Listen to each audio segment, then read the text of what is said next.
And why is government going after them like that? This particular leader, Chinmoy Prabhu, Chinmoy Krishna Das, has been the pivot for organizing Hindu resistance. You see, we have seen attacks on Hindus before, attacks on other minorities before. But Bengali Hindus have not really come out on the streets to, in the way they have done in the last 3 months at any point of time since the independence of Bangladesh.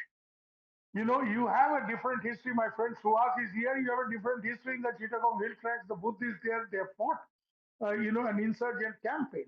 But Bengali Hindus have generally, taken all the punishment and basically taken recourse to the easiest option, flee to India.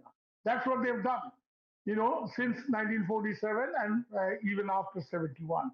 But this time, in the last 3 months, there has been a tendency of Hindus hitting the streets, protesting very aggressively, demanding an end to persecution, attacks on temples and stuff like that. And it's believed that this particular ISKCON leader, Chinmoy Krishna Das, has been has played a pivotal role in this. Now, I would imagine that the Yunus government is in all kinds of trouble. They're facing a lot of public discontent over rising prices, a tottering economy, all kinds of problems related to law and order, action against sort of complete breakdown of law and order, practically a mobocracy taking over. Now, in this situation, the easiest way, and this is something that many ruling people have taken recourse to in South Asia, not just in Bangladesh, make it a religious issue. Turn this whole thing into communal polarization.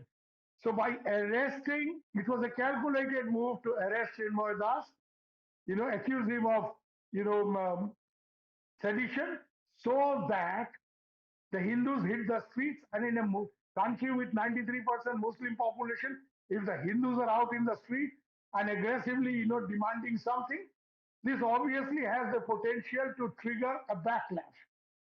So if you cannot handle the major problems of the country in 3 months, law and order has gone for a toss. False cases have been filed by dozens, against women, all kinds of things. And I can go into details, but for the sake of this, let me tell you that the Yunus government stands completely discredited. Look at the report of the All-Party Parliamentarians Forum of Britain.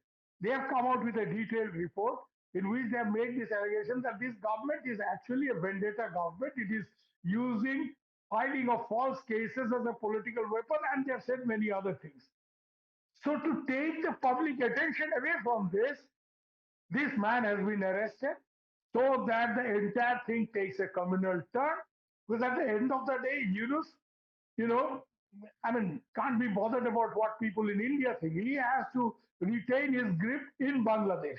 And the easiest way for him to do this, in view of his obvious failures in handling the economy, in handling the price front, the law and order thing, in reorganizing the police force, the easiest thing for him and his cohorts is to turn this into a Hindu-Muslim affair, which is what he has done by arresting this man and provoking a situation we saw. All right. There's another thing. The murder of this lawyer, there must be some kind of CCTV footage. Why is the Yunus government completely silent on the identity of those killers? Okay. In this whole movement, that we have seen in July and August, and even some people within the government, like Brigadier Shakawat Hossain, has raised this question that some of those people believed to be killed by the police were not killed by the police. They were killed by insiders.